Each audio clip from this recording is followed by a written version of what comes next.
नमस्कार. माधुरीज किचनमध्ये तुमच्या सगळ्यांचे अगदी मनपूर्वक स्वागत.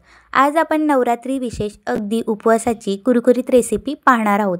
त्यासाठी आपण अगदी झटपट बनवलेली छान अशी हलकी फुलकी रेसिपी आज बनवलेली आहे, ते म्हणजे वरईचे आप्पे. ही रेसिपी अगदी झटपट आणि सोपी होते. चला तर मग आता वेळ वाया न घालवता रेसिपीला सुद्धा सुरुवात करूया. त्यासाठी एका बाउलमध्ये एक मोठी वाटी आपण वरई घेतली, 2 तास भिजत घातली. त्यानंतर तिचं संपूर्ण पाणी काढून घ्यायचं. तिच्यामध्ये छोट्या आकाराचे 3 बटाटे उकळून घेतलेले, त्यांची साल काढून घेतलेली, हे स्मॅश करून घ्यायचे.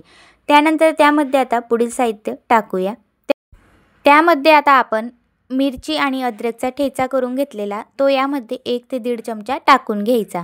त्यानंतर यामध्ये आता आपण 1 चमचा जिरे टाकणार आहोत. त्यानंतर बारीक चिरलेली कोथिंबीर टाकायची आणि दाण्याचं कूट यामध्ये जाडसर वाटून घेतलेलं ते टाकून घ्यायचं. त्यानंतर चवीपुरता मीठ टाकायचं आणि यामध्ये आता आपण अर्धा चमचा काळी मिरी पूड टाकून घेणार आहोत. त्यानंतर हे सारण आपल्याला एकजीव करून घ्यायचं आहे. एकजीव केल्यानंतर 5 ते 10 मिनिट झाकून ठेवायचं, म्हणजे सारण अगदी छान मुरून जाते. त्यानंतर आता आपण गॅसवर आप्पे पात्र ठेवलेले ते तापल्यानंतर त्यामध्ये थोडंसं तेल टाकणार आहोत. तेल टाकून झालं की सगळं ग्रीस करून घ्यायचं, म्हणजे आप्पे खाली चिटकत नाहीत. त्यानंतर आपल्याला हे सारण घ्यायचं, त्याचा गोल गोळा करायचा आणि तो यामध्ये ठेवून घ्यायचा. अशाच पद्धतीने सगळ्या सारणचं आपल्याला आप्प्यांसारखे गोल गोल करून घ्यायचे आणि ठेवून घ्यायचे. हे तुम्ही पूर्ण डीप फ्रायसुद्धा करू शकतात, पण अशा प्रकारे केले तर खायला अगदी छान लागतात, जास्त तेलकटसुद्धा होत नाही. सगळेच आप्पे टाकून घेतले. त्यानंतर वरतून परत थोडंसं तेल टाकून घ्यायचं आणि झाकण ठेवून द्यायचं. झाकण ठेवल्यानंतर छान वाफेवर आपल्याला 5 मिनटं वाफवून घ्यायचे आहेत. 5 मिनटानंतर ओपन करायचं आणि परत असे उलटे करून घ्यायचे, म्हणजे दोन्ही साईडने छान असे खरपूस भाजले जातात. हे आप्पे खायला एवढे कुरकुरीत लागतात, वरईमुळे तर छानच चव येते.